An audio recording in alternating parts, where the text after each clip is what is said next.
ابراہیم صاحب کو یا حی یا قیوم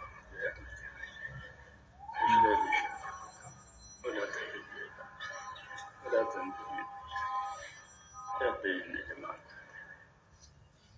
لا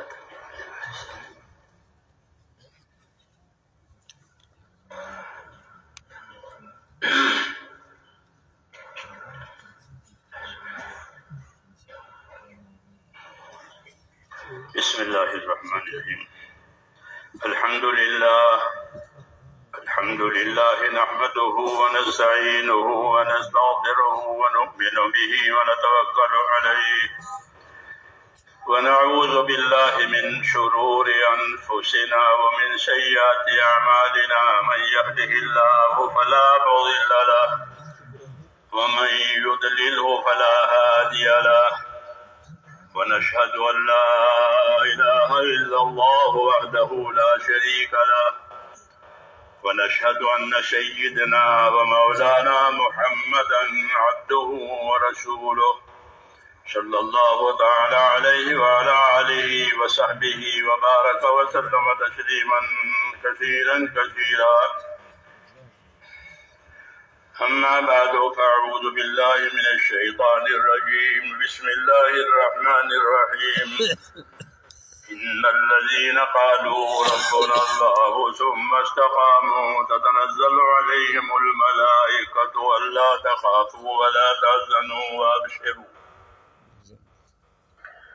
وابشروا بالجنة التي كنتم توعدون نحن أولياؤكم في الحياة الدنيا وفي الآخرة ولكم فيها ما تشتهي أنفسكم ولكم فيها ما تدعون نزلا من غفور رحيم ومن أحسن قولا ممن دعا إلى الله وعمل صالحا وقال إنني من المسلمين صدق اللہ العظیم۔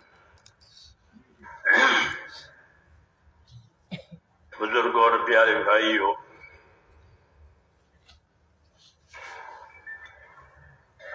حق تعالی شانہ نے ہم پر کرم فرمایا ہے اور ہم کو ذمہ داریاں دی ہیں، اور ذمہ داری پوری کرنے پر انعام اور اکرام کے وعدے کیا۔ یہ بڑا شرف ہے، بڑی عزت ہے، بڑا شرف اور بڑی عزت کہ اللہ تعالیٰ ذمہ داریاں بھی دے اور ذمہ داری پورا کرنے پر اکرام انعام، اور غلطی ہو جائے تو معافی بھی ملے گی۔ کام کرنے والوں کو معافیاں جلدی ملتی ہے، بلکہ پہلے ہی معافی دے دیتے ہیں۔ ایک تو کام کرتا رہتا ہے، اس کی غلطی ہو گئی، کیا بات ہے، پہلا انعام یہی ہوتا ہے کہ معافی دیں گے غلطی کی، اور پھر جو صحیح ہوا ہے وہ اس کا انعام اکرام دیں گے۔ اس لیے اللہ تعالیٰ سے پر امید ہو کر کے زندگی گزارنی چاہیے۔ اللہ سے امیدوار رہو، ابشروا وامروا واملوا ما یسرکم، کہ اللہ کی بشارتیں سنا کرو۔ اللہ اپنے بندوں کو بشارتوں سے چلاتے ہیں، خوشخبریوں سے چلاتے ہیں کہ تمہارے لیے یہ بھی ہے، تمہارے لیے یہ بھی ہے، دنیا میں بھی یہی ہے، آخرت میں بھی یہی ہے۔ ہم کو بشارتیں دیتے ہیں، خوشخبریاں دیتے ہیں انعام اکرام کی۔ تو صلی اللہ علیہ وسلم فرماتے ہیں کہ وہ بشارتیں سنا کرو تاکہ شوق پیدا ہو اللہ کی اطاعت کا، شوق سے اللہ کی اطاعت کی جائے۔ شوق یہ نہیں کہ بوجھ، اللہ کے کام کو بوجھ نہیں ہے، یہ تو عزت ہے، شرف ہے کہ اللہ نے ہم کو اپنے کام میں لگایا، اس کا احسان ہے۔ لقد من اللہ علی المؤمنین اذ بعث فیہم رسولا، مسلمانوں پر اللہ نے احسان کر دیا کہ ان کے لیے رسول بھیجا اور رسول نے اپنا کام کیا اور رسول اپنا کام ان کو دے کر کے گئے. یہ تو بڑا احسان ہو گیا، سے بڑا احسان ہو گیا. رسول بھی دیا، کام بھی دیا، پھر رسول نے کام کے بارے میں ہم کو ذمہ دار بنایا اپنے دین کا، تو بڑا احسان ہو گیا. تو اس لیے کہتے ہیں کہ دین کے کام کرنے والے دین کا کام کریں اور اللہ سے پر امید رہیں کہ اللہ مدد کرے گا، اللہ کامیاب کرے گا، اللہ اچھا انجام لائے گا. جی ہاں، کیوں کہ سارا مسئلہ صرف اللہ کے ہاتھ میں ہے، کسی کے ہاتھ میں کچھ نہیں، کسی کے ہاتھ میں کچھ نہیں ہے. ہاں، سب کچھ اللہ کے ہاتھ میں ہے. زمین اور آسمان کا سارا نظام، دنیا اور آخرت کا سارا نظام، حیات اور موت کا سارا نظام، نفع نقصان کا سارا نظام، یہ کس کے ہاتھ میں ہے؟ یہ صرف اللہ،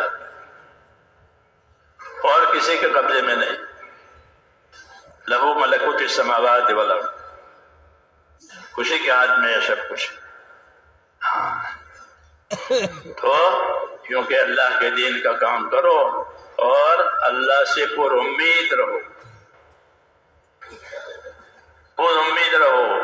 ابشروا وعملوا ما یسرکم، بشارتیں اللہ کی سنا کرو، فضائل یاد کیا کرو. بشارتیں کیا؟ وہ فضائل ہیں کہ تمہارے کرنے پر اللہ یہ دینے والے ہیں، یہ دینے والے ہیں، یہ ہونے والا ہے، یہ ہوگا. گھبراتے کیوں؟ کہ بشارتیں سنا کرو بار بار، تاکہ اللہ کے انعامات کا یقین بنے، اللہ کی مدد کا دھیان پیدا ہو کہ اصل مدد کرنے والا تو اللہ ہے، اصل کام بنانے والا تو اللہ ہے. حالات کا بھی وہی مالک ہے، نتائج کا بھی وہی مالک ہے، نفع نقصان کا بھی وہی مالک ہے، اور کوئی نہیں ہے. اس لیے کہ اللہ سے امیدوار رہو.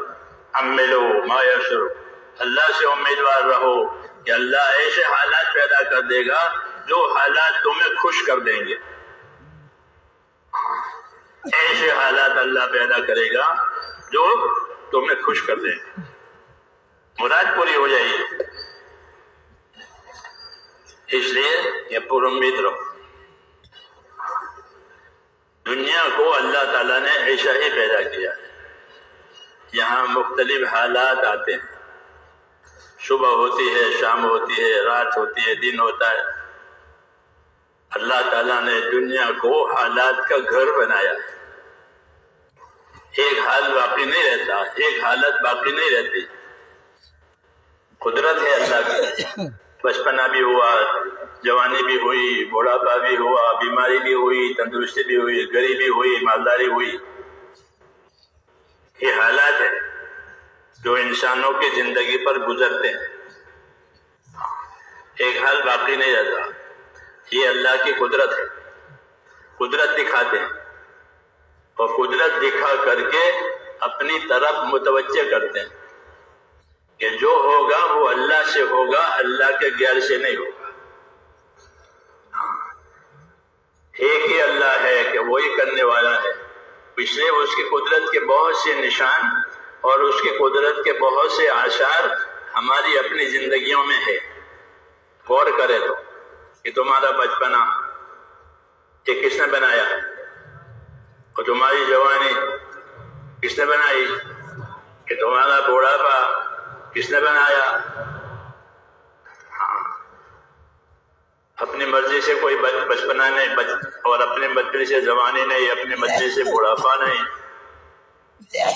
یہ قدرت تمہارے اوپر جاری ہے. وفی انفسکم افلا تبصرون، ہماری قدرت کی نشانیاں تمہاری ذاتوں میں ہے، دیکھتے نہیں ہو. یوں کہا کہ قدرت کی نشانیاں تمہاری ذاتوں میں نظر آئے گی، دیکھتے نہیں ہو. قدرت دکھائی ہے. کہ اللہ تعالیٰ قدرت دکھا کر اپنی طرف ہم کو متوجہ کرتے ہیں. اس لیے اللہ تعالیٰ کی قدرت کو دیکھنا کہ اللہ اپنی قدرت سے کیسے کام بنا رہا ہے. قدرت سے بڑے بڑے کام بنائے ہیں، زمین کو، آسمان کو، پہاڑوں کو، سمندروں کو، دریاؤں کو، سب کو پیدا کیا، اور صرف قدرت سے پیدا کیا، اس کا کوئی شریک نہیں، کوئی شریک نہیں اس کا، اکیلا وہ تنہا ہے اپنی قدرت سے پیدا کرنے میں. ایسے ہی انسانوں کا حال بنانے میں بھی اللہ تنہا ہے کہ وہی حال بناوے گا، وہی کامیاب کرے گا. ہاں، کامیابی کے کچھ فائدے شرطیں ہیں، ہاں کئی شرط پر اللہ تعالیٰ کامیابی دے گا. اگر یہ بات ہے تو پھر کامیابی کامیابی. تو اللہ تعالیٰ نے ہم کو ایک راستہ کامیابی کا دیا ہے، وہ دین کا راستہ ہے. دین کے علاوہ جتنے راستے ہوں گے وہ کامیابی کے نہیں ہوں گے، بلکہ دھوکے کے ہوں گے. کہ اگر اس میں کامیابی سمجھا ہے تو دھوکے میں، کہ کامیابی نظر آئے گی وہ ہے نہیں. نظر آئے گی کامیابی، حاکم کو حکومت میں، تاجر کو تجارت میں، مالدار کو مالداری میں، اسباب والے کو اسباب میں اپنی کامیابی نظر آتی ہے، مگر ہے نہیں، نظر آ رہی ہے. اس سے کہتے ہیں دھوکہ ہے. کہ اصل کامیابی کس کے ہاتھ میں ہے؟ کہتا کہ چاند پانی میں نظر آتا ہے، تالاب میں، تو چاند تالاب میں نہیں ہے، چاند تو اوپر ہے، تالاب میں نظر آتا ہے. ایسے دنیا کے نقشوں میں انسانوں کو کامیابیاں نظر آتی ہیں کہ وہ ہے نہیں، نظر آتی ہے. وہ تو اوپر سے فیصلہ ہوگا تب کامیابی ہوگی. چاند اوپر ہے، پانی میں نہیں ہے، پانی میں نظر آتا ہے. اس لیے کہتے ہیں کہ اللہ تعالیٰ نے جو جو خبریں دی ہیں، اللہ تعالیٰ نے جو باتیں بتائی ہیں، اپنی زندگی کو اس پر ڈالنا ہے، اپنی زندگی کو اس پر قائم کرنا ہے. اور جن باتوں سے منع کیا ہے اپنے آپ کو اس سے بچانا ہے. یہ زندگی کی ذمہ داریاں ہیں. تو ہماری زندگی میرے دوستو ذمہ داریوں کی زندگی ہے، ذمہ داریوں کی زندگی ہے. دنیا کو اللہ تعالیٰ نے ہماری حاجت کے لیے پیدا کیا ہے، اور ہم کو ایک کام کے لیے پیدا کیا ہے. رسول صلی اللہ علیہ وسلم فرماتے ہیں کہ ان الدنیا خلقت لکم وانکم خلقتم للآخرہ، کہ اللہ نے دنیا کو تمہارے لیے پیدا کیا ہے. یہ بشارت ہے، خوشخبری ہے کہ دنیا اور اس کی ساری نعمتیں اللہ نے تمہارے لیے پیدا کی ہے، اور کسی کے لیے نہیں پیدا کی، کسی جن کے لیے، کسی اور مخلوق کے لیے نہیں بنائی، یہ انسانوں کے لیے بنائی. ان الدنیا خلقت لکم، دنیا تمہارے لیے بنا دی ہے. اور صرف بنائی نہیں ہے بلکہ بنائی بھی ہے اور تمہارے کام میں لگائی ہے. یہ بھی ہے کہ خالی بنائی نہیں ہے، بنی ہوئی چیزیں تو بہت ہیں، یہ تو تمہارے کام میں لگائی ہے. یہ دوسرا انعام ہے کہ پیدا بھی کیا ان چیزوں کو تمہارے واسطے دنیا کی، اور ان دنیا کی چیزوں کو تمہارے کام میں لگایا، خدمت میں لگایا. وَسَخَّرَ لَكُم مَّا فِي الْأَرْضِ جَمِيعًا، ایک آیت میں یہ کہا کہ وَسَخَّرَ لَكُم مَّا فِي الْأَرْضِ جَمِيعًا، زمین میں جتنی چیزیں ہیں ان سب کو اللہ نے تمہارے کام میں لگا دیا. اور دوسری آیت میں کہ وَسَخَّرَ لَكُم مَّا فِي السَّمَاوَاتِ وَالْأَرْضِ، زمین آسمان میں جو وہ تمہارے کام میں لگایا،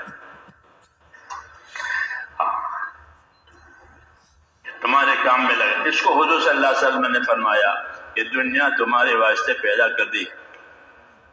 یہ بشارت ہے کہ دنیا کو تمہارے واسطے پیدا کیا، تمہارے کام میں لگایا.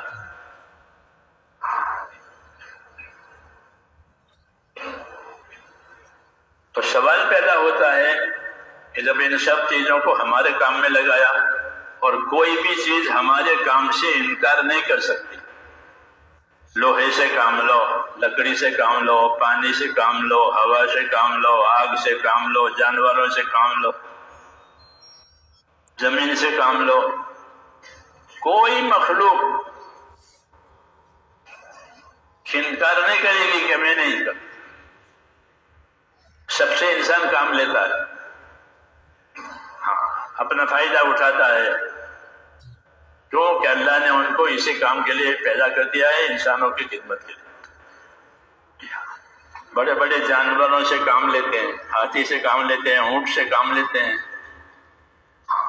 کتنا طاقتور جانور ہے ہاتھی اور اونٹ، ان سے کام لیتے ہیں لوگ، کیوں کہ اللہ نے ان کو پابند کیا ہے، تسخیر، کہ ان کو پابند کر دیا ہے کہ تمہیں ان کا کام کرنا ہے، ان کی خدمت کرنی ہے، ان کی ضرورتیں پوری کرنی ہے۔ اس لیے کوئی مخلوق انکار نہیں کرے گی کہ نہیں ہم نہیں کرتے، ہم نہیں کرتے، ہڑتال کرتے ہیں کہ نہیں، کوئی ہڑتال نہیں کرے گا۔ پابند، تسخیر کہتے ہیں اس کو، کہ اللہ تعالیٰ نے تمام مخلوق کو تمہارے کام میں لگایا، یہ انعام ہے۔ اسی کو حضور صلی اللہ علیہ وسلم نے فرمایا کہ ان الدنیا خلقت لکم، اللہ نے دنیا کو تمہارے لیے پیدا کر دیا، دنیا کے سمندر وہ آپ کے لیے، سمندر کو کام میں لگایا ہے، سمندروں کے راستے سے تجارتیں ہوتی ہے، کمائیاں ہوتی ہے، اور کیا کیا ہوتا ہے، مچھلی موتی نکالتے ہیں سمندروں میں سے، جی ہاں، تو سمندر کچھ نہیں کہتا، اس کی پشت پر جہاز چلتے ہیں پانی کو پھاڑتے ہوئے، پانی کو چیرتے ہوئے جہاز نکل جاتے ہیں۔ وَتَرَى الْفُلْكَ فِيهِ وَمَآخِرَ، کہ تم کشتیوں کو دیکھو گے کہ وہ پانی کو چیرتے ہوئی چلی جاتی ہے، زمین پر تو گاڑیاں رینگتی ہوئی جاتی ہے، یہ پانی کو چیرتے ہوئے جاتی ہے۔ یہ کیا ہے؟ کیا قدرت ہے کہ سمندر کو تمہارے کام میں لگا، بہت بڑی مخلوق ہے، یہ تسخیر کہلاتی ہے، یہ نعمتوں کا ذکر ہے کہ اللہ تعالیٰ نے نعمتوں کو تمہارے کام میں لگایا ہے۔ یہ طریقہ ہوتا ہے سمجھانے کا، سمجھانے کا یہ طریقہ ہوتا ہے کہ اللہ کی نعمتوں کو یاد دلا کر اللہ کی طرف متوجہ کرنا، کہ جتنے بغیر مانگے دی ہے نعمتیں، اگر کام کر کے مانگو گے تو اس سے بھی زیادہ دے گا، بغیر مانگے دی ہے۔ اللہ تعالیٰ کی صفت ہے کریم، کریم اسے کہتے ہیں جو بغیر مانگے دے، شکی وہ ہے جو مانگنے سے دیتا ہے، بہت شکی آدمی ہے، کوئی بھی جاوے واپس نہیں کرتا، شکی ہے، یہ شکی مانگنے سے دیتا ہے، شکی ضرورت سمجھ کر دیتا ہے، کہ اس کو ضرورت ہے کہاں دے دو، اس کو ضرورت ہے دے دو، کہ شکی ضرورت دیکھتا ہے، شکی مانگنے سے دیتا ہے، اور کریم کہ کریم اپنے کرم سے دیتا ہے، جس کو ضرورت ہوتی ہے اس کو دے گا، جس کو نہیں ضرورت ہے اس کو بھی دے گا، ماننے والے کو بھی دے گا، نہ ماننے والے کو بھی دے گا، اور اپنی شان سے دے گا، اپنی شان سے دے گا، سامنے والے کی ضرورت دیکھ کر نہیں، اپنی شان سے، کیوں کہ اللہ کریم ہے، تو کریم اپنے کرم سے دے گا، اس لیے یہ سارے انعامات اکرامات اللہ تعالیٰ نے اپنے بندوں کے لیے کیے دنیا کی زندگی میں۔ تو اس کو حضور صلی اللہ علیہ وسلم نے ان الفاظ میں یہ ارشاد فرمایا کہ ان الدنیا خلقت لکم، دنیا اللہ نے تمہارے لیے پیدا کر دی۔ یہ بشارت ہے، خوشخبری ہے کہ دنیا تمہارے لیے۔ دوسرا جملہ وَإِنَّكُمْ خُلِقْتُمْ لِلْآخِرَةِ، اور تم آخرت کے لیے پیدا ہوئے ہو. یہ پیغام ہے، یہ پیغام ہے اللہ تعالیٰ کا. نبی ہیں، پیغمبر ہیں، پیغام لائے ہیں اللہ کی طرف سے. وہ پیغام یہ لائے ہیں کہ تم کو آخرت کے لیے پیدا کیا. ان الدنیا خلقت لکم وانکم خلقتم للآخرہ. یہ اللہ تعالیٰ کا پیغام ہے نبی صلی اللہ علیہ وسلم کی زبان مبارک سے کہ تم لوگوں کو یعنی انسانوں کو آخرت کے لیے پیدا کیا ہے. اس لیے ہر آدمی روز روز آخرت کی طرف بڑھ رہا ہے. جب سے پیدا ہوا ہے تب سے اس کی روش چالو ہو گئی ہے. جب سے آدمی پیدا ہوا اس کی روش چالو ہے. اس کی طرف کہ آخرت کی طرف، موت کی طرف. روز روز لقمان حکیم اپنے بیٹے سے کہتے تھے بیٹا جب سے تو پیدا ہوا ہے تو جا رہا ہے موت کی طرف. روز روز روز روز. تو اس کی روش اور اس کی رفتار جو ہے وہ موت کی طرف اور آخرت کی طرف. یہ روزانہ کی بات ہے کہ تم کو آخرت کے لیے پیدا کیا ہے اور آخرت کی طرف اللہ تمہیں لے جا رہا ہے.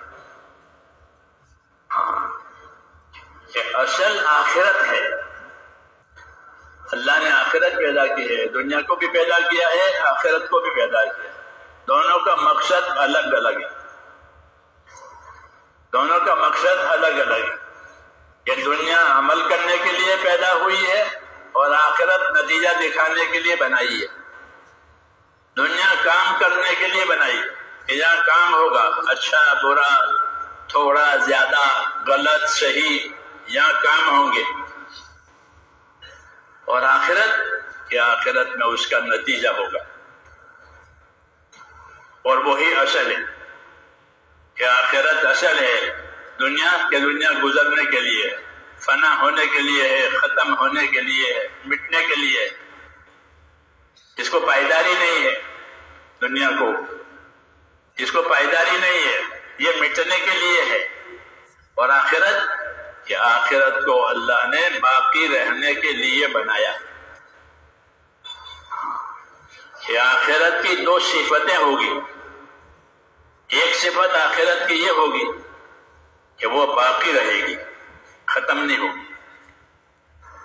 دوسری صفت آخرت کی یہ ہوگی کہ آخرت ہر انسان کو بطور بدلہ کے ملے گی.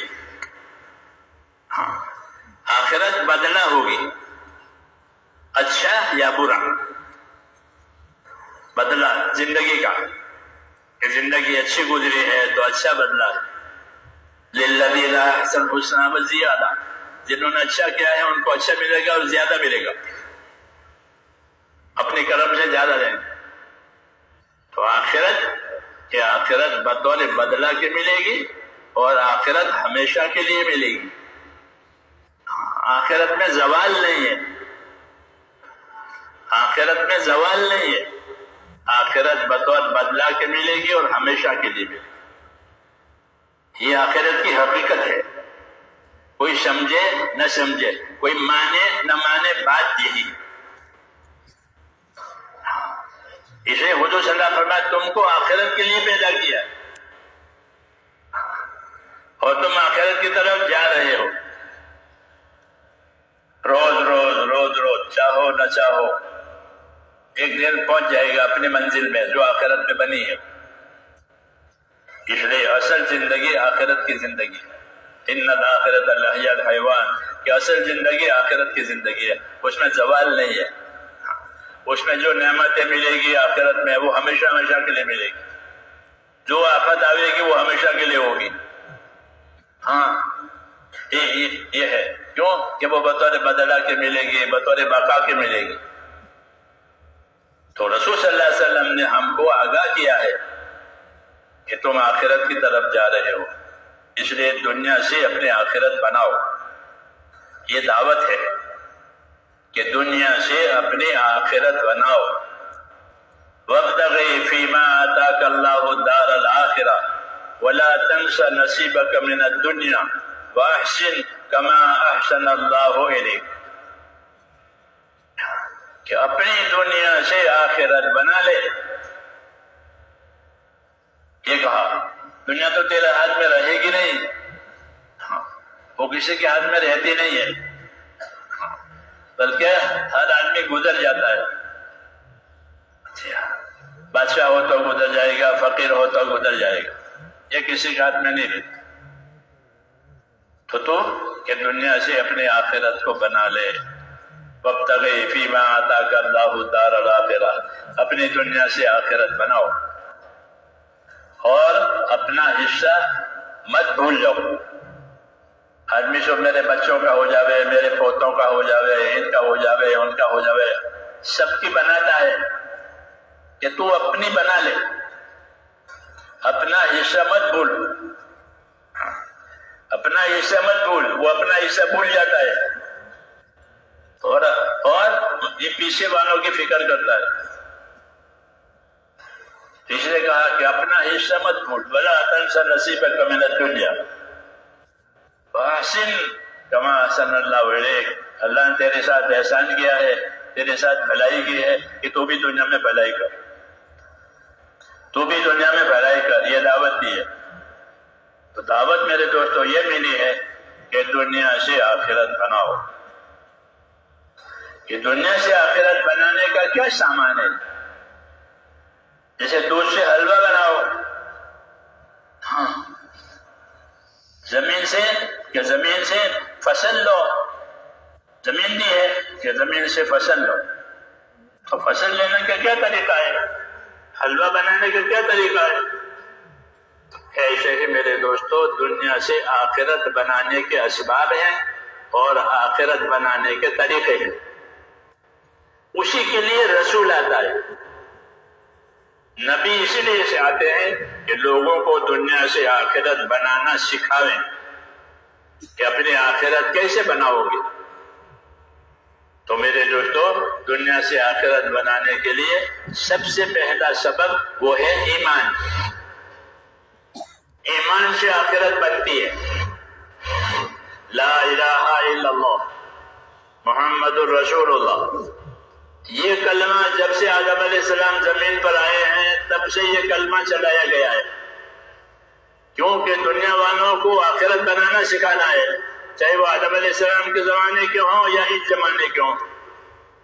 تو بنانے کا ایک ہی طریقہ ہے، ایک ہی راستہ ہے آخرت بننے کا راستہ، تو وہ ہے لا الہ الا اللہ، کہ ایمان ایک اللہ ہے، اس کے سوا کوئی عبادت کے لائق نہیں ہے، وہی کام بنانے والا ہے، حیات موت کا وہی مالک ہے، حالات اس کے ہاتھ میں ہیں، اچھے اور برے، ہاں تمام حالات صرف اس کے ہاتھ میں ہے، کوئی دوسرا خالق نہیں ہے۔ اس لیے اللہ پر ایمان لاؤ، یہ دعوت ہے، اللہ سے اپنا تعلق پیدا کرو۔ کون سا تعلق؟ کہ بندگی کا تعلق، اللہ سے بندگی کا تعلق ہے، ہم بندے ہیں، اس کی بندگی کریں گے، اس کی عبادت کریں گے، یہ آخرت بننے کا پہلا سامان ہے۔ لا الہ الا اللہ محمد الرسول اللہ، رسول صلی اللہ علیہ وسلم آئے تو آپ بھی اس چیز کو لے کر آئے، لوگوں سے فرماتے تھے کہ لوگوں لا الہ الا اللہ والے بن جاؤ، پھر تم کامیاب ہو جاؤ گے دنیا میں بھی اور آخرت میں بھی۔ کہ لا الہ الا اللہ کی وجہ سے دنیا کی سلامتی ہے، آخرت کی کامیابی ہے۔ دنیا کی سلامتی، مسافر یہ چاہتا ہے کہ صحیح سلامت پہنچ جاؤں، مسافر کیا چاہتا ہے کہ سفر ہے، صحیح سلامت سفر ہو جائے۔ تو رسول صلی اللہ علیہ وسلم اپنی دعوت میں جب ایمان کی دعوت دیتے تھے تو یہ کہتے تھے کہ تم ایمان لے آؤ، تم کلمے والے ہو گئے تو سلامت رہو گے، اسلم تسلم، ایمان لے آؤ، دین پر چلو تو کیا ہوگا کہ سلامت رہو گے۔ مسافر کو سلامتی چاہیے، گزرتے ہوئے رہنا تو ہے نہیں، جانا ہی ہے کہ بھئی دعا کرو میں صحیح سلامت پہنچ جاؤں۔ تو اس کے لیے بشارت دی کہ تم اللہ کے دین والے بن جاؤ تو دنیا میں سلامت رہو گے، اور آخرت میں کہ آخرت میں کامیاب ہو جاؤ۔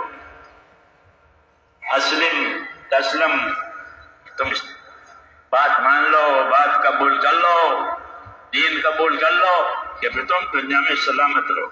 یہ سلامتی کا سامان ہے اللہ کا دین، کیونکہ دنیا سے گزرنا ہے تو مسافر یہی چاہتا ہے کہ میرا گزرنا صحیح سلامت ہو جائے. ہاں جہاں رہوں وہاں، جہاں پڑا پڑے وہاں میں صحیح سلامت.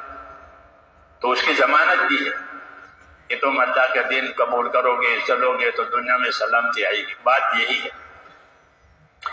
کہ جب دین زندگیوں میں آئے گا تو سب سے پہلا انعام یہ ہوگا کہ سلامتی اور رحمت آئے گی دین کی وجہ سے. اطیعوا اللہ واطیعوا الرسول لعلکم ترحمون. بات مانو اللہ کی، بات مانو اس کے رسول کی، تاکہ تمہارے اوپر رحم ہو جائے. تو رحمت کا جو سامان ہے وہ اللہ رسول کی بات مان کر کے چلنا ہے. حالات کے سدھرنے کا جو ذریعہ ہے وہ یہی ہے کہ اللہ تعالیٰ کی بات مان کر کے دنیا سے چلے، بات نہ توڑے، حکم نہ چھوڑے، حکم نہ چھوڑے اور اللہ کی بات نہ توڑے.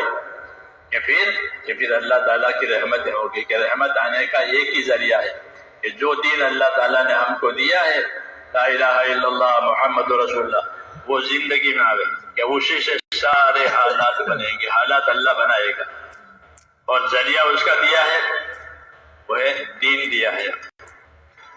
دین سے میرے دوستو دنیا کی سلامتی ہے، بلکہ دنیا باقی رہے گی دین کی وجہ سے. یہ بھی سمجھنا ہے کہ اللہ دنیا کو باقی رکھے گا دین کی وجہ سے. حدیث شریف میں ہے کہ روئے زمین پر ایک آدمی بھی اللہ اللہ کرنے والا ہوگا تو قیامت نہیں آئے گی. اتنی بڑی ضمانت دی ہے کہ ایک آدمی بھی اللہ اللہ کرنے والا ہے اور کوئی نہیں ہے، بس وہ اکیلا اللہ اللہ کہتا ہے. تو کہ اس کی وجہ سے اللہ تعالیٰ پوری دنیا کو باقی رکھے. ایک میرا نام لینے والا ہے، جب ایک کے نام لینے سے دنیا باقی رہے گی اور اللہ تعالیٰ کے ہزاروں بندے نام لینے والے ہو جائیں گے تو ہاں کہ پھر دنیا میں خیر آئے گی. اس لیے رسول صلی اللہ علیہ وسلم فرماتے تھے کہ میری بات مانا کرو، میں تمہارے پاس دنیا اور آخرت کی خیر لے کر آیا ہوں. یہ فرماتے تھے لوگ کہ میری بات مانا کرو. بعض لوگوں کو نام لے کر فرماتے وہ فلانے، دیکھو میں تمہارے پاس دنیا اور آخرت کی خیر لے کر آیا ہوں، میری بات مانا کرو. تو یہی بات ہے میرے دوستوں کہ اللہ تعالیٰ نے اپنے دین میں دنیا اور آخرت کی خیر رکھی. جن حالات کو آدمی پسند کرتا ہے وہ دین کی وجہ سے آئیں گے، اور جن حالات سے آدمی گھبراتا ہے وہ بے دینی سے آئیں گے. ہاں وہ بے دینی سے آئیں گے کہ جب بے دینی ہوگی تو وہ حالات اللہ لاوے گا جن سے وہ گھبراتے ہیں. ہاں چاہے وہ اپنی حیثیت سے آدمی کتنا ہی اونچا ہو، کتنا ہی بڑا حاکم ہو، کتنا ہی بڑا مالدار ہو، لیکن اگر اس کی زندگی صحیح نہیں ہے اللہ اس کو وہ حالات دکھائیں گے جس سے وہ گھبراتا ہے. کیوں کہ اس کی زندگی صحیح نہیں. وہ نوریہ فرعون و حامان و جنودہما ما کانوا یحذرون. اللہ کہتے ہیں کہ جب موسیٰ علیہ السلام کو اللہ نے فرعون کے پاس بھیجا اور دعوت دی تو اس نے بات مانی نہیں، بات مانی نہیں اس نے، اور کہا ہم کو اس کی ضرورت نہیں ہے، ہم کو دین کی ضرورت نہیں ہے، موسیٰ کی تبلیغ کی ضرورت نہیں ہے، ہمارے پاس حکومت ہے، میرے پاس مصر کی بادشاہت ہے. یہ کہا کہ میرے پاس مصر کی بادشاہت ہے، میرے پاس اقتدار ہے، ہمیں کوئی تبلیغ کوئی دعوت کی ضرورت نہیں. لیکن موسیٰ علیہ السلام کہ حالات اللہ کی طرف سے آتے ہیں. اس لیے میں نے عرض کیا کہ دنیا کی سلامتی اور آخرت کی نجات یہ دونوں باتیں اللہ کے دین پر قائم ہیں. اس کی مثالیں اللہ تعالیٰ نے قرآن پاک میں دی ہے. یہ دیکھو یہ حکومت والا ہے فرعون، اس نے موسیٰ علیہ السلام کی بات کو نہیں مانا اور موسیٰ علیہ السلام کو دھمکایا کہ موسیٰ اگر تم نے ادھر ادھر کی باتیں کی تو خبردار میں تجھے بند کر دوں گا. یہ کہا بند کروں گا، جیل میں ڈالوں گا، ادھر ادھر کی باتیں نہ کرو. یہ دھمکیاں تو یہ ہوتا ہے کہ آدمی اپنے اسباب پر اعتماد کرتا ہے، لیکن اسباب سے وہ ہوگا جو اللہ چاہے گا۔ مولانا محمد یوسف صاحب فرماتے تھے کہ دنیا کے تمام اسباب جو انسانوں کے پاس ہیں، حاکم کی حکومت، تاجر کی تجارت، مالدار کی مالداری، اکثریت والوں کی اکثریت، یہ جتنے اسباب انسانوں کے پاس ہیں وہ اللہ کی قدرت کے سامنے ایسے ہیں جیسے خالی برتن۔ خالی برتن ہے، چائے کے کپ ہیں، خالی ہے، تو خالی برتن میں ڈالنے والا جو ڈالے گا اس سے وہ خالی برتن بھر جائیں گے۔ میری بات سمجھ میں آ رہی ہے؟ کیوں بھائی؟ خالی برتن میں ڈالنے والا جو چیز ڈالے گا اس سے وہ بھر جائے گی۔ دودھ ڈالے گا تو دودھ سے بھریں گے، پانی ڈالے گا تو پانی سے بھریں گے، چھاچھ ڈالے گا تو یہ چھاچھ سے بھر جائیں گے۔ ہاں، یہ مثال سمجھائی ہے کہ دنیا کے اسباب میں وہ حالات آئیں گے جو اللہ ڈالے گا، کہ دنیا کے تمام اسباب اللہ کی قدرت کے سامنے خالی برتن کی طرح سے، چاہے وہ تاجر کی تجارت ہو، حاکم کی حکومت ہو، زمیندار کی زمینداری ہو، مالدار کی مالداری ہو، کہ وہ خالی برتن کی طرح سے ہے اللہ کی قدرت کے سامنے۔ اس میں اللہ جو ڈالے گا وہ ہوگا۔ اگر اللہ کامیابی ڈالے گا تو مراد پوری ہو جائے گی، اللہ کامیابی نہیں ڈالے مراد پوری نہیں ہوگی۔ اسباب محتاج ہیں اللہ کے فیصلے کے، حکومتیں ہو، تجارتیں ہوں، زمینیں ہوں، دولتیں ہو، یہ تمام اسباب فیصلے کے تحت میں ہے، تو اوپر سے جو فیصلہ ہوگا وہ ہوگا۔ یہی بات سمجھائی تھی موسیٰ علیہ السلام نے، کہ حکومت تیرے ہاتھ میں ہے اور حالات اللہ کے ہاتھ میں ہے۔ جیسے دکان تاجر کے ہاتھ میں ہے اور نفع نقصان یہ اللہ کے ہاتھ میں ہے، نفع تمہارے پاس ہے اور شفا دینا اور نہ دینا یہ اللہ کے ہاتھ میں ہے۔ اس لیے اللہ کی طرف رجوع ہونا ضروری ہے۔ کیا دنیا کے اسباب سے وہ ہوگا جو اللہ چاہے گا، وہ نہیں ہوگا جو آدمی چاہے گا۔ اس لیے اللہ تعالیٰ نے یہ سارے قصے سنائے کہ دیکھو یہ حکومت والے ہوئے یا مال والے ہوئے یا زمین والے ہوئے تجارت والے ہوئے اور ان کے حالات بگڑ گئے ان کی بے دینی کی وجہ سے، یہ قیامت تک ہوگا کہ بے دینی سے ان کے حالات بگڑ جائیں گے اور دین سے ان کے حالات بنیں گے۔ تمام قصوں میں یہ باتیں بتائی گئی کہ بے دینی سے حالات بگڑیں گے اور دین سے حالات بنیں گے۔ کہ کون بنائے گا؟ اللہ بنائے گا۔ کہ کیسے بنائے گا؟ اپنے قدرت سے بنائے گا۔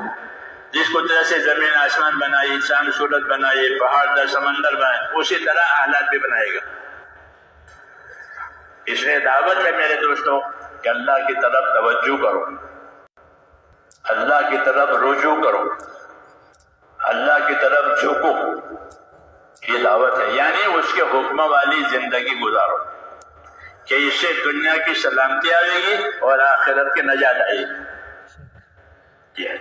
اس لیے اللہ تعالیٰ کے حکموں کی طرف آنا اور اللہ کے دین کی طرف آنا یہ اہم دعوت ہے۔ اس میں سب سے پہلے ایمان بنانا کہ اللہ سے تعلق پیدا کرو، بندگی کا تعلق، اللہ سے ہمارا تعلق عبادت اور بندگی کا ہے کہ ہم اللہ کے بندے ہیں اور وہ ہمارا پروردگار ہے، اس نے ہم کو عبادت کے لیے پیدا کیا ہے، اور عبادت زندگی کا اصلی مقصد ہے۔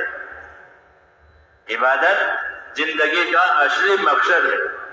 زندگی بے بندگی شرمندگی، زندگی پابندگی خورشندگی، کہ زندگی بندگی کے ساتھ کہ خوشی ہے، انعام ہے، اکرام ہے، نجات ہے، اور زندگی بے بندگی شرمندگی، اور زندگی بغیر بندگی کے بغاوت یا شرمندگی ہوگی کہ دنیا کے اسباب رہیں ہی نہیں اور بندگی ہوئی نہیں، تو آدمی پریشان ہو جائے گا نتیجے میں۔ اسی کے لیے یہ پیغام آیا ہے کہ اپنی زندگی کو اللہ کے حکم والی اور اللہ کے تعلق والی بناؤ۔ سب سے پہلے ایمان اور یقین بنانا، لا الہ الا اللہ محمد رسول اللہ، یہ آخرت بنانے کا پہلا سبب ہے کہ اللہ ایمان کے ذریعے سے آخرت بنائیں گے، اور ایمان کے ذریعے سے دنیا میں سلامتی لاویں گے۔ یہ کلمہ ہے لا الہ الا اللہ، ایمان ہے یہ، ایمان کا کلمہ۔ کہ ایمان کا کیا تقاضا ہے؟ ایمان کا کیا تقاضا ہے؟ کہ ایمان کا تقاضا یہ ہے کہ اللہ کی اطاعت کی جائے، یہ ایمان کا تقاضا ہے کہ اللہ کی اطاعت کرو، اپنے نفس کی اطاعت مت کرو۔ اگر نفس کی اطاعت ہوگی تو راستے سے بھٹک جائے گا آدمی۔ وَلَا تَتَّبِعِ الْهَوَىٰ فَيُضِلَّكَ عَن سَبِيلِ اللَّهِ، اپنے من چاہیے کے پیچھے، اپنے جی چاہیے کے پیچھے نہیں جانا، نہیں تو صحیح راستے سے بھٹک جاؤ گے، جنت کے راستے سے بھٹک کر جہنم کے راستے کی طرف جائے گا۔ یہ جتنے من چاہیاں ہیں وہ جہنم کی طرف لے جائے گی، اور جو اللہ کی پسندیدہ باتیں وہ جنت کی طرف لے جائے گی۔ اس لیے دعوت دی ہے کہ اپنی من چاہیوں میں سے نکل کر کے خدا چاہیے کی طرف آؤ۔ کہ خدا کیا پسند کرتا ہے؟ کہ اللہ ایمان کو پسند کرتا ہے۔ اس لیے ایمان کی دعوت دی ہے، ایمان کی تعلیم دی ہے، ایمان کے نتیجے بتائے ہیں، ایمان کے نتیجے بتائے ہیں کہ ایمان کا کیا نتیجہ ہے؟ کہ ایمان کے نتیجے میں دنیا کا بقا ہے اور آخرت کی کامیابی ہے، آخرت کی کامیابی ایمان پر ملے گی۔ اس نے کہا اس کلمے کو کثرت سے پڑھا کرو۔ حضور صلی اللہ علیہ وسلم فرماتے ہیں اکثرو، کہ کثرت سے یہ کلمہ پڑھا کرو، لا الہ الا اللہ، لا الہ الا اللہ۔ اور جس طرح کثرت سے اس کو پڑھنا ہے کہ اپنی زندگی کلمے والی بنا دی، اللہ کے حکموں والی، نبی کے طریقوں والی، زندگی سنت والی، زندگی حکموں والی، یہ اس کا تقاضا ہے، تاکہ زندگی اللہ تعالیٰ کی عبادت والی بنے۔ اللہ پر ایمان لا کر اللہ سے اپنے تعلق کو صحیح کرنا۔ جب اللہ سے تعلق صحیح ہو جائے گا تو پھر ان کا آپس کے تعلقات بھی صحیح ہو جائیں گے۔ رسول صلی اللہ علیہ وسلم فرماتے تھے کہ من اصلح ما بینہ و بین اللہ اصلح اللہ ما بینہ و بین خلقہ، کہ جو لوگ اپنا اور خدا کا معاملہ ٹھیک کر لیں گے تو اللہ ان کا اور مخلوق والا معاملہ ٹھیک کر دے گا۔ ایک ہی راستہ ہے کہ اللہ سے معاملہ ٹھیک کر لو تو پھر کہ نیچے کے سارے معاملات ٹھیک ہو جائے، فیصلہ اوپر سے آئے گا۔ تمام چیز مخلوق ہے اور فیصلہ صرف اللہ کا ہے۔ الا لہ الخلق والامر، یاد رکھو مخلوق بھی اللہ کی ہے، فیصلہ بھی اللہ کا ہے۔ اللہ کے مخلوق میں اللہ کا فیصلہ چلے گا، کسی کا فیصلہ نہیں چلے گا، اللہ کی بات چلے گی، دیر یا سویر لیکن اللہ کی چلے گی۔ اس لیے فرمایا کہ جو لوگ اپنا اور خدا کا معاملہ صحیح کر لیتے ہیں اللہ ان کا اور دنیا والوں کا معاملہ صحیح کر دے گا، یعنی حالات اللہ کے اطاعت اور تابعداری سے صحیح ہو جائیں گے۔ حالات کا پیدا کرنے والا اللہ ہے، اور اس کا قاعدہ یہ ہے کہ اپنی زندگیوں کو حکم والی بناؤ۔ اللہ تعالیٰ اسباب بھی دے گا، احکام بھی دے گا، دونوں دیتے ہیں۔ اللہ ہم کو اسباب بھی دیتے ہیں، احکام بھی دیتے ہیں۔ جیسے آنکھیں دی ہیں تو آنکھوں کے حکم دیے ہیں کہ آنکھوں کا استعمال کہاں کرو گے، کان دیے ہیں تو کان کے احکام بھی دیے ہیں، زبان دی ہے تو زبان کے احکام بھی دیے ہیں، ہاتھ پاؤں دیے ہیں تو اس کے احکام دیے ہیں۔ ایسے ہی مال اسباب دیے ہیں تو مال اسباب کے احکام بھی دیے ہیں۔ یہ نعمت ہے، جس طرح اسباب نعمت ہے احکام بھی نعمت ہے۔ اسی کو دین کہتے ہیں کہ اپنے اسباب میں اللہ کے حکموں کے ساتھ زندگی گزارو، کہ دونوں چیزیں اللہ کی طرف سے آئی ہے، اسباب بھی اللہ کی طرف سے آئے ہیں، احکام بھی اللہ کی طرف سے آئے، اسباب بھی اللہ کی طرف سے آئے ہیں اور احکام بھی وہ بھی اللہ کی طرف سے آئے ہیں۔ احکام کو سیکھ کر عمل کرنا اس کو دین کہتے ہیں۔ اسباب اور احکام سے غافل ہونا اور دنیا میں لگنا یہ غفلت ہے، یہ جہالت ہے۔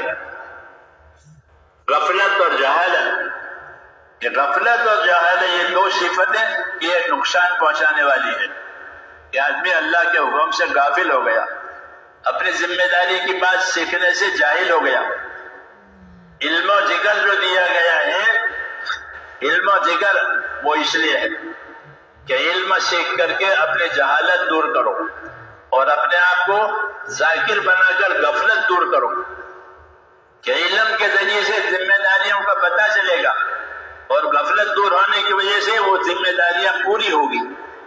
علم و ذکر، علم و ذکر کا یہی مقصد ہے کہ زندگی کی جو ذمہ داریاں ہیں اس کو جاننا کہ میری زندگی کی کیا ذمہ داری ہے، کیونکہ دنیا ذمہ داریوں کی جگہ ہے اور آخرت بدلہ پانے کی جگہ ہے۔ یہاں ذمہ داریاں آئے گی، جس طرح اسباب آتے ہیں ذمہ داریاں آتی ہیں۔ تو میں نے یہ کہا کہ اللہ جیسے اسباب دیں گے ایسے اللہ تعالیٰ اپنے احکام بھی دیں گے، تاکہ زندگی حکموں والی گزرے۔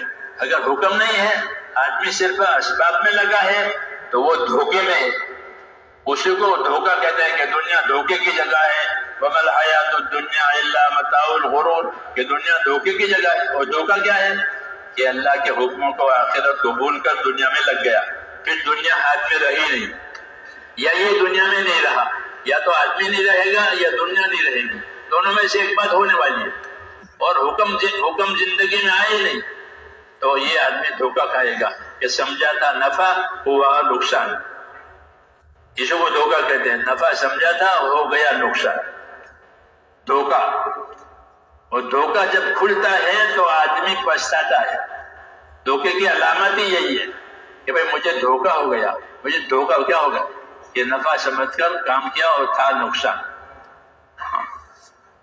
تو دھوکہ اسے کہتے ہیں، وہ دھوکہ کھلتا ہے تو آدمی کو پچھتاوا ہوتا ہے۔ حدیث شریف میں ہے کہ ہر آدمی موت پر پچھتائے گا۔ تو صحابہ نے عرض کیا کہ ہر آدمی کیوں پچھتائے گا؟ اچھے لوگ بھی ہوتے ہیں کہ ہاں اچھے لوگ بھی ہوتے ہیں، وہ بھی پچھتائیں گے۔ کہ وہ کیوں پچھتائیں گے؟ کہ وہ اس لیے پچھتائیں گے کہ میں نے زیادہ کیوں نہیں کیا، میں نے زیادہ کیوں نہیں کیا۔ یا تو بہت کچھ ملتا تھا، یا تو بہت کچھ ملتا تھا، میں نے زیادہ کیوں نہیں کیا۔ تو وہ تو اس پر پچھتائیں گے۔ جنہوں نے نہیں کیا ان کا پچھتانا تو ہے ہی ہے، کیوں کہ اب دھوکہ کھل گیا۔ اس لیے میرے دوستو، ہم کو زندگی اللہ تعالیٰ نے اس لیے دی ہے کہ اپنے آپ کو دھوکے میں سے نکال کر حق پر اور حقیقت پر آویں۔ ان میں پہلی شکل ایمان کی ہے کہ اپنے ایمان کو تازہ بنانا ہے، اپنے ایمان میں اطاعت کو لانا ہے، کہ ہمارا ایمان اطاعت کا تقاضا کرے گا کہ اللہ کی بات مانو، اللہ کے رسول کی بات مانو، اپنے آپ کو اطاعت والا بناؤ۔ جب اطاعت والا بنے گا تو پھر اللہ تعالیٰ کی رحمتیں متوجہ ہوگی۔ اطیعوا اللہ واطیعوا الرسول لعلکم ترحمون، اطاعت کرو اللہ کی، اطاعت کرو رسول کی، کہ پھر حالات رحمت والے ہو جائیں گے۔ ہاں، نافرمانیوں سے حالات مصیبتوں والے بن جاتے ہیں، اور جب زندگی اطاعت پر آتی ہے تو اللہ تعالیٰ اپنے قدرت سے حالات کو بدلتے ہیں۔ اس لیے دعوت ہے کہ اپنی زندگی ایمان والی، ہاں، اور ایمان اطاعت والا۔ اطاعت اور تابعداری یہ اصلی چیز ہے، اسی کے لیے پیدا کیا ہے، اسی کے لیے رسول آئے ہیں۔ وَمَا أَرْسَلْنَا مِن رَّسُولٍ إِلَّا لِيُطَاعَ بِإِذْنِ اللَّهِ، کہ ہم نے جب کبھی کوئی رسول بھیجا ہے تو اس لیے بھیجا ہے کہ وہ اپنی دعوت سے، اپنی تعلیم سے اللہ کے بندوں میں اطاعت لاوے، کہ بندے اطاعت والے بن جائیں۔ جب وہ اطاعت والے بن جائیں گے تو ان پر رحمتوں کے حالات آئیں گے، اور جب ان کی اطاعت چھوٹ جائے گی تو پھر رحمتوں کے حالات بدل جائیں گے، ہاں، کہ اب مصیبتوں کے حالات آئیں گے۔ اس لیے اللہ تعالیٰ میرے دوستو اپنی بات پہنچاتے ہیں، اور بندہ قبول کرتا ہے تو اس کو آگے بڑھاتے ہیں، ہدایت میں آگے بڑھاتے ہیں۔ لیکن اگر وہ نہیں مانتا ہے تو، اور اپنی بات پر رہتا ہے تو پھر پریشانیوں کا شکار ہوتا ہے۔ نہ ماننے کی وجہ سے سب سے پہلے پریشانیاں دلوں میں ڈالی جاتی ہیں کہ دل پریشان ہے، مختلف قسم کی پریشانیاں دلوں میں پڑتی ہیں، تاکہ پریشانیوں سے توبہ کرے۔ پریشانیاں اس لیے ڈالی ہے کہ توبہ کریں. توبہ نہیں ہوتی تو جو پریشانیاں دلوں میں پڑی ہے وہ اسباب میں آئے گی. ہاں جو پریشانیاں دلوں میں تھی ابھی تو کہ یوں ہوگا یوں ہوگا یوں ہو جائے گا، کہ وہ پریشانیاں جو دلوں میں تھی اس کو اسباب میں لاتے. پھر حاکم کی حکومت میں، تاجر کی تجارت میں، زمیندار کی زمینداری میں، مالداری کی مالداری میں جو اسباب لے کر آدمی بیٹھا ہے اس اسباب میں پریشانیاں پڑتی ہیں. اس کی مثال قرآن پاک میں. ہاں کہ فرعون نے حکومت اب بات نہیں مانی تو اس کی حکومت پر پریشانی آئی. حکومت پریشان ہو گئی، پانی نہیں ہے، برسوں تک قحط سالی چلی، پانی نہیں ہے، حکومت پریشان ہو گئی. ہاں یمن میں قوم سبا تھی، وہ بڑی زمیندار، بڑے بڑے فارم ان کو اللہ نے 13 نبی بھیجے ان کے پاس ہدایت کے لیے. انہوں نے بات نہیں مانی، اپنے عیش میں رہے.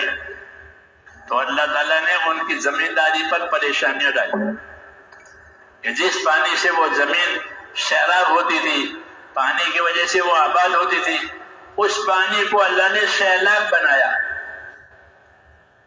پانی ساری زمینیں اور ساری چیزیں اجڑ گئی. وَمَزَّقْنَاهُمْ كُلَّ مُمَزَّقٍ، کہ ساری ان کے فارم ان کے باغات کہ ان کو توڑ تاڑ کر کے رکھ دیا.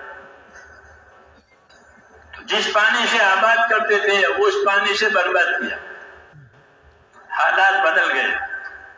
ہاں یہ مثالیں دی ہے اللہ تعالیٰ نے کہ اللہ تعالیٰ آباد کرنا بھی جانتے ہیں، اللہ تعالیٰ برباد کرنا بھی جانتے ہیں. تو حکومت پر تو ان پر اس کے حساب سے پریشانی آئے گی، زمیندار پر اس کے حساب سے پریشانی آئے گی.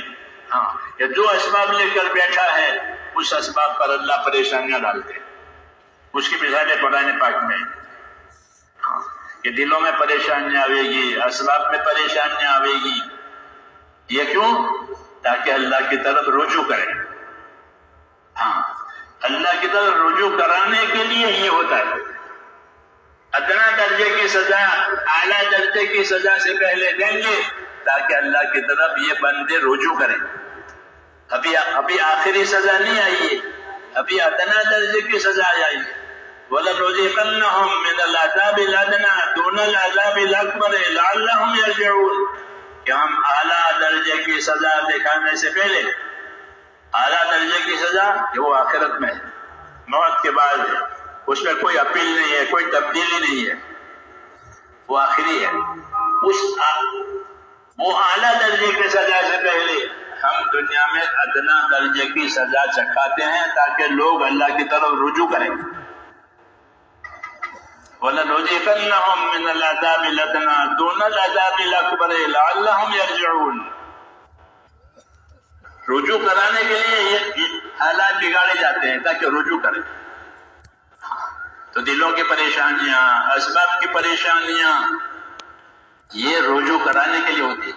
پہلے تو اللہ تعالیٰ دعوت دیتے ہیں، بشارتیں سناتے ہیں، فضائل بتاتے ہیں. جب وہ بات قبول نہیں ہوتی تو پھر یہ راستہ ہے کہ اب ان کے حالات بگاڑے جائیں گے، ان کے دلوں میں پریشانیاں پڑے گی، ان کے حالات میں خرابیاں آئے گی تاکہ اللہ کی طرف رجوع کریں. اگر اب بھی اللہ کی طرف رجوع کریں گے تو اللہ تعالیٰ حالات کو بدل دیں گے. یہ نبیوں کی تعلیم ہے.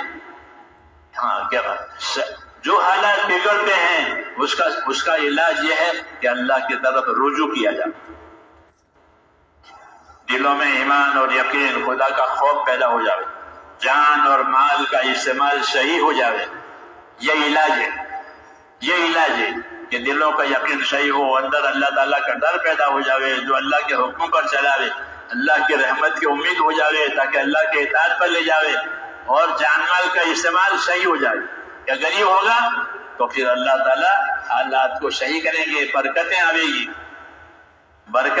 گی. اللہ تعالیٰ کے حکموں میں برکت بھی ہوتی ہے، بدلہ بھی ہوتا ہے. اپنے حکموں کی برکتیں بھی دیں گے اور بدلہ بھی دیں گے. بدلہ آخرت میں دیں گے، برکت دنیا میں دیں گے. نماز کی برکت بھی ہے، نماز کا بدلہ بھی ہے. ہاں دونوں ہیں، برکت بھی لیں گے، بدلہ بھی لیں گے۔ یہ کب ہے کہ جب بات مانی جائے گی، اور بات نہیں مانی تو پھر برکتوں سے محروم ہو جائیں گے اور پریشانیوں کا شکار ہوں گے۔ پریشانیاں ڈالی جاتی ہے توبہ کرانے کے لیے، کہ توبہ ہوئی کہ حالات صحیح ہو جائیں گے۔ نبیوں کی دعوت میں یہ ہے۔ اس سے میرے دوستو اصلی مقصد تو زندگی کا یہ ہے کہ اللہ تعالیٰ کے حکموں کے ساتھ زندگی گزاری جائے۔ یہ زندگی کی اصلی کمائی ہے، زندگی کی اصلی کمائی، کہ زندگی کی اصلی کمائی کیا ہے کہ اس سے اللہ تعالیٰ کے حکم پوری کیے جائے۔ پہلا حکم ایمان کا ہے، وہ تو اصل ہے۔ پھر ایمان کے بعد اللہ کی عبادت کا حکم ہے کہ ایمان کے بعد اور ایمان کے ساتھ اللہ کی عبادت کی جائے۔ عبادت کے لیے پیدا ہوئے ہیں، جان مال کی طاقت عبادت کرنے کے لیے دی ہے، گناہ کرنے کے لیے کوئی طاقت اللہ نے نہیں دی ہے۔ گناہ کرنے کے لیے کوئی جگہ بھی نہیں بنائی ہے کہ وہاں جا کے گناہ کر لو، تو گناہ کے لیے زمین میں کوئی جگہ نہیں ہے، اور کوئی طاقت اللہ تعالیٰ نے جانے مالی نافرمانی کے لیے نہیں دی ہے، بلکہ جانے مالی جتنی طاقتیں دی ہیں وہ اللہ کے اطاعت کے لیے دی ہے، تابعداری کے لیے دی ہے۔ اسے دعوت ہے کہ اللہ کی عبادت کرو، جان کو مال کو حکموں پر استعمال کرو، اور جان مال سے اپنی آخرت بناؤ۔ تو ایمان دیا، پھر ایمان کے بعد عبادت میں سب سے اونچا عمل وہ نماز ہے۔ ہر شریعت میں، ہر نبی کی شریعت میں، ہر نبی کی زندگی میں نماز ایک ایسا رکن ہے زندگی میں جو ساری زندگی کو نورانی بنانے والا ہے۔ الصلاۃ نور، حدیث شریف میں ہے کہ نماز نور ہے، نماز نور ہے۔ اپنی زندگی کو نورانی بناؤ نمازوں سے، نماز کے نور سے زندگی نورانی بنے گی، اللہ کا تعلق پیدا ہوگا، اللہ کا خوف پیدا ہوگا، دعاؤں میں قبولیت آئے گی، اسباب میں برکت آئے گی۔ یہ سب نماز کے اثرات ہیں۔ عبادت لیے پیدا ہوئے ہیں۔ جب عبادت ہوگی تو زندگی مقصد پر پڑ گئی۔ اب مقصد حاصل ہوئے گا تو آدمی کو چین ہوگا، جب مقصد بہت ہوتا ہے تو آدمی بے چین ہوتا ہے۔ تو زندگی مقصد پر پڑے گی کہ اب زندگیوں میں چین دیا جائے گا۔ اس لیے میرے دوستو عبادت سے جو زندگی بنے گی وہ چین والی ہوگی، وہ سکون والی ہوگی، وہ برکت والی ہوگی۔ من عمل صالحا من ذکر او انثى وهو مؤمن فلنحيينه حياة طيبة وَلَنَجْزِيَنَّهُمْ أَجْرَهُمْ بِأَحْسَنِ مَا كَانُوا يَعْمَلُونَ، کہ جو لوگ ایمان لا کر اخلاص کے ساتھ نیک عمل کرتے رہیں گے، ہم ان کو دنیا میں جینے کے لیے پاک صاف زندگی دیں گے، صاف ستھری زندگی ان کو جینے کے لیے دیں گے۔ یہ وعدہ ہے عبادت پر کہ جو لوگ ایمان لا کر اخلاص کے ساتھ اپنی زندگی عبادت والی بنائیں گے تو ایسے لوگوں کو دنیا میں جینے کے لیے پاک صاف زندگی دی جائے گی۔ یہ بڑا انعام ہے کہ زندگی پاک ہو گئی، پریشانیوں سے، مصیبتوں سے، بیماریوں سے، دشمنیوں سے، گناہوں سے زندگی پاک ہو گئی، پاک زندگی نے۔ اس پاک زندگی میں دلوں میں چین ہوگا، آپس میں محبتیں ہوگی۔ جی ہاں، آپس میں محبتیں ہوگی، یہ اثر ہے اس کا۔ محبتیں ایمان عبادت کی برکت سے حاصل ہوتی ہے۔ ان الذين آمنوا وعملوا الصالحات سيجعل لهم الرحمن ودا، کہ جو لوگ ایمان لائیں گے، نیک عمل کریں گے، ان کے اندر آپس میں محبتوں کا انتظام کریں گے، اللہ محبتیں ڈالیں گے۔ جیسے صحابہ کیا پہلے آپس میں دشمن تھے انصار مدینہ، پھر محبت ہو گئی، ان کی دشمنیاں اللہ نے نکال دی اور ان میں محبتیں ڈال دی۔ یہ نمونہ قائم ہو گیا کہ دلوں کے حالات بدل جائیں گے۔ تو ایمان اور اعمال والی زندگی کا یہ اثر بتایا کہ کیا اثر بتایا کہ پاک زندگی جینے کے لیے دی جائے گی کہ جن میں دلوں میں سکون، دلوں میں اطمینان ہوگا، آپس میں محبتیں ہوگی، اسباب میں برکتیں ہوگی، دعا میں قبولیت ہوگی۔ یہ سارے انعامات پاک زندگی کے ہیں۔ فَلَنُحْيِيَنَّهُ حَيَاةً طَيِّبَةً کہ جینے کے لیے ان کو پاک صاف ستھری زندگی دیں گے. یہ اللہ تعالیٰ کا وعدہ ہے. یہ عبادت کی برکت بتائیے کہ زندگی عبادت والی ہوئی. جان اور مال کو اللہ کے حکموں پر استعمال کرنا یہ عبادت کا مفہوم ہے. جان مال میں آزادی یہ نافرمانی ہے، یہ معصیت ہے، یہ مصیبتوں کو لانے والی چیز ہے. وہ جان اور مال کو اللہ کے حکموں پر لگانا یہ اللہ کی رحمتوں کو متوجہ کرنے والا. تو جانی عبادت سب سے پہلے نماز میں لی ہے. ہاتھ پاؤں تمام بدن نماز میں حکم پر استعمال ہوتا ہے.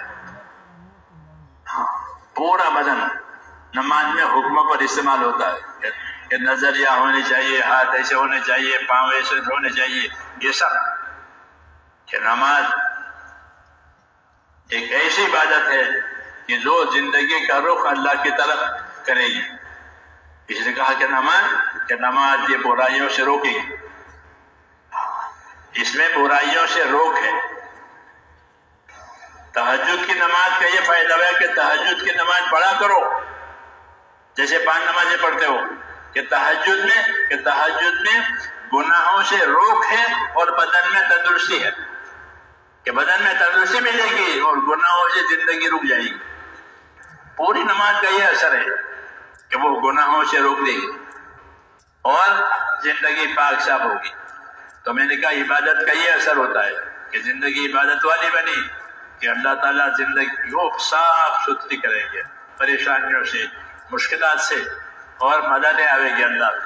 انی معکم لئن اقمتم الصلاۃ وآتیتم الزکوٰۃ وآمنتم برسلی. اللہ کہتے ہیں میں تمہارے ساتھ ہوں، میری مدد تمہارے ساتھ ہے.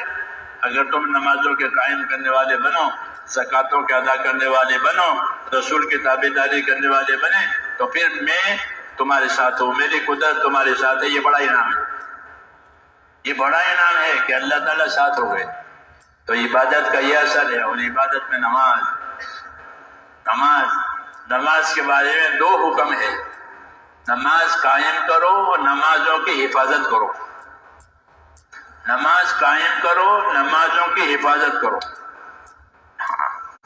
کسی چیز کو قائم کرنے کے لیے بہت سے اسباب اختیار کرنے پڑتے ہیں. عمارت قائم کرو، عمارت بنانی ہے، رہنے کے لیے گھر، تو بہت سے اسباب ہوتے ہیں اس کو عمارت کو قائم کرنے کے.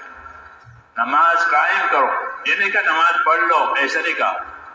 نماز قائم کرو کہ نماز اس کے طریقوں کے مطابق پڑھو، سنت کے مطابق پڑھو، جیسے حضور صلی اللہ علیہ وسلم پڑھ کر بتائیے ایسے پڑھو. نماز کو نماز کے علم کے ساتھ پڑھو. نماز کے علم کے ساتھ صحیح ہوتی ہے. اگر نماز کا علم نہیں ہے تو نماز صحیح نہیں ہوگی. ہر کام اس کے علم سے صحیح ہوتا ہے. جو پکاتے ہیں ان کو پکانے کا علم ہے کہ حلوہ اس طرح بنتا ہے، بریانی اس طرح بنتی ہے، قورمہ اس طرح بنتا ہے. ان پہ پکوان کا علم ہے. پکوان کے علم سے پکوان صحیح ہوتا ہے. عبادت کے علم سے عبادت صحیح ہوگی. نماز کے علم سے نماز صحیح ہوگی. کہ نماز کا کیا علم ہے؟ کہ نماز کا علم فضائل کا، نماز کا علم مسائل کا. کہ نماز پڑھنے والے نماز کے فضائل کو یاد رکھیں کہ مجھ کو نماز پڑھنے پر اللہ یہ دینے والا ہے، اس کا یقین. اور نماز چھوڑنے پر یہ سزا ہونے والی ہے، اس کا خوف. اس کا خوف، انعام ملنے کا یقین، سزا ملنے کا خوف، اس کو ایمان کہتے ہیں. کہ نماز پر اللہ کیا دیں گے اس کا علم بھی حاصل کرو. کہ جب نماز پڑھتا ہے بندہ تو اس کے گناہ اس کے سر پر ہوتے ہیں. جب رکوع سجدے میں جاتا ہے تو وہ گناہ کیا جاتے ہیں اور گناہ سے پاک صاف ہو جاتا ہے. نماز کی فضیلت بتائیے، یہ گناہوں سے پاک صاف ہو جائے، اس کے گناہ معاف ہو جائیں. اسے کہا نماز قائم کرو، نمازوں کی حفاظت کرو. تو نماز قائم ہونا یہ نماز کے علم سے ہوگا.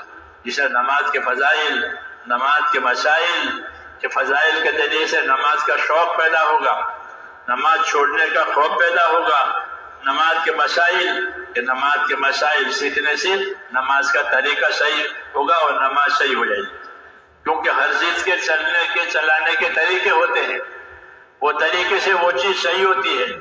نماز طریقوں سے صحیح ہوگی۔ رسول صلی اللہ علیہ وسلم نے نماز کی فضیلتیں بھی بتائی، نماز کے طریقے بھی بتائے، اس کو نماز کا علم کہتے ہیں کہ نماز کے علم سے صحیح ہوگی۔ تیسرا نمبر جو علم و ذکر کا ہے اس کا یہی مطلب ہے کہ جو عمل کرو اس کا علم ہو، جو عمل کرو اس کا علم سیکھو، بغیر عمل کے وہ علم غلط ہوگا، وہ عمل غلط ہو جائے گا۔ دعوت ہے اس کی، دعوت ہے کہ اپنے عمل کو صحیح علم کے ساتھ لو۔ علم و ذکر تبلیغ میں اس لیے رکھا گیا ہے کہ جو آدمی جو عمل کرے اس کے علم کے ساتھ عمل کرے۔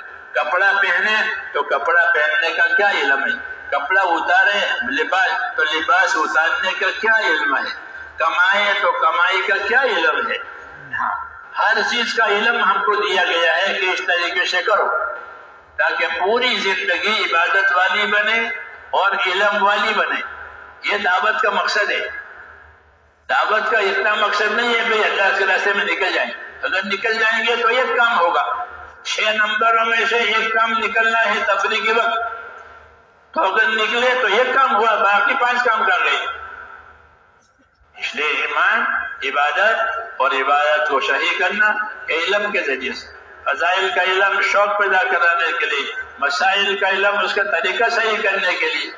جب صحیح طریقے سے نماز ادا ہو گئی تو اس کی فضیلت ملے گی کہ جماعت سے نماز پڑھی ہے تو 27 درجہ زیادہ ہو جائے گی۔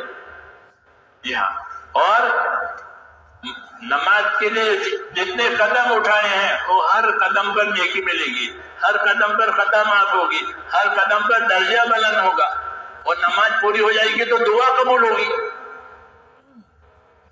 کہ نماز پڑھ کے دعا مانگی ہے کہ وہ دعا قبول ہوگی۔ عبادت مدد کے لیے ہوتی ہے تو عبادت پوری ہوئی تو اب مدد ہوگی۔ ایاک نعبد و ایاک نستعین، اے اللہ ہم تیری ہی عبادت کریں گے اور تجھے سے مدد چاہیں گے۔ تو عبادت سے تو مدد آتی ہے، عبادت سے نجات ملتی ہے۔ تو نماز اس لیے بھی ہے کہ زندگی نماز والی بن جائے۔ ہاں، کہ نماز زندگی کے پوری زندگی پر اثر ڈالے گی کہ نماز صحیح ہوگی تو اندر نماز کی وجہ سے خدا کا خوف پیدا ہوگا، خدا کا خوف پیدا ہوگا تو اپنے جان مال کو صحیح استعمال کرے گا، جان مال میں فضولیات سے بچے گا نماز کی وجہ سے، کہ نماز میں روک ہے گناہوں سے، نماز میں روک ہے گناہوں سے، اور نماز میں نور ہے، اس نور سے نور ہدایت ملے گا، صحیح راستہ ملے گا، روشنی ملے گی نماز کی۔ اس لیے نمازوں کی سب سے زیادہ اسلام میں تاکید ہے کہ سب سے زیادہ اہم چیز اسلام میں وہ ایمان کے بعد نماز ہے۔ ایمان کی دعوت بھی ہے، ایسے نماز کی دعوت بھی ہے، نماز کی تعلیم بھی ہے، نماز کا طریقہ بھی ہے، اور جب طریقوں پر نماز ہوئی تو یہ نماز برکتیں لاوے گی۔ اس لیے حکم ہے کہ اپنی نمازوں کو اہتمام سے کرو۔ سستی سے نماز پڑھنے والے کو سستی کی سزا ملے گی، باوجود نماز پڑھنے کے، یہ نماز کو سستی سے پڑھا ہے، سستی کی سزا ہوگی۔ یہ نماز کو سستی سے پڑھا، نماز ایمان والا نماز میں سست نہیں ہوگا۔ وہ منافق تھے حضور کے زمانے میں، وہ نماز میں سستی کرتے تھے، وہ سستی سے پڑھتے تھے۔ یہ ہماری صفت نہیں ہے، ان کی ہے کہ نماز اہتمام سے پڑھی جائے، کہ نماز ہماری زندگی پر اثر ڈالے۔ کہ 2 اثر ڈالتی ہے نماز کے 2 اثر۔ ایک، نماز جو ہے وہ روزے کی برکت کو کھینچتی ہے، نماز روزے کی برکت کو کھینچ کے لاوے گی، کہ نماز سے روزے میں برکت آئے گی۔ دوسرا کہ نماز سے اخلاق صحیح ہو جائیں گی، اخلاق اور عادات کو صحیح کرے گی نماز۔ جب اخلاق عادات صحیح ہو جائیں گے تو مال کا استعمال بھی صحیح ہوگا۔ اس لیے علماء نے یہ فرمایا ہے کہ جس کی نمازیں صحیح ہوگی اس کا مال کا استعمال بھی صحیح ہوگا۔ جی ہاں، جب اندر کوئی چیز پیدا ہوگی دل میں تو اپنے مال کو، اپنے اسباب کو صحیح استعمال کرے گا۔ جان اور مال یہ دونوں اللہ کی اطاعت کے لیے دیے گئے ہیں، کہ جان کا استعمال صحیح کرنے کا راستہ کہ وہ نمازوں کے ذریعے سے ہے کہ اپنی نمازوں کو صحیح کرو، نمازوں کو اہتمام سے پڑھو، نماز کی دعوت بھی دو، نماز کو سیکھنا سکھاؤ۔ ہاں، جب کوئی آدمی ایمان لاتا تھا تو حضور صلی اللہ علیہ وسلم فرماتے تھے کہ اپنے بھائی کو قرآن پڑھاؤ، کبھی فرماتا اپنے بھائی کو نماز سکھاؤ۔ کہ قرآن کا علم، نماز کا عمل، قرآن کا علم، نماز کا عمل، یہ زندگی سدھارنے کی بنیادی طریقے ہیں کہ جو علم اللہ تعالیٰ نے قرآن حدیث کے ذریعے دیا ہے وہ زندگیوں میں آوے تاکہ جہالت ختم ہو جائے۔ آخرت بنانے کے لیے آخرت والا علم دیا ہے، وہ قرآن حدیث کا علم ہے کہ اس سے آخرت بنے گی، دنیا کے علم سے آخرت نہیں بنے گی، وہ اسے دنیا بنے گی۔ جیسے دنیا میں مختلف ہنر ہوتے ہیں نا، موچی کا ایک ہنر ہے، سونار کا ایک ہنر ہے، درجی کا ایک ہنر ہے، ہر ایک کا اس کے ہنر سے اس کا کام بنے گا، دوسرا کام نہیں بنے گا۔ کہ موچی کے ہنر سے سونار کا کام نہیں بنے گا، سونار کے کام سے درجی کا کام نہیں بنے گا۔ ایسے ہی میرے دوستو دنیا کے علوم سے آخرت نہیں بنے گی، آخرت کے علم سے آخرت بنے گی، دنیا کے علم سے دنیا بنے گی۔ یہ قاعدے کی بات ہے۔ اس لیے میرے دوستو اپنی زندگی کو صحیح کرنے کے لیے ہم کو علم سیکھنے کی دعوت دی ہے کہ وہ علم سیکھو جس سے آخرت بنے۔ قرآن اور حدیث اور رسول صلی اللہ علیہ وسلم کی سیرت اور آپ کے طریقے یہ آخرت بنانے کا علم ہے، اس سے بنے گی آخرت۔ اس لیے دین سیکھنا یہ فرض کیا گیا ہے کہ اپنا دین سیکھو تاکہ اللہ تعالیٰ کا حق ادا کرو۔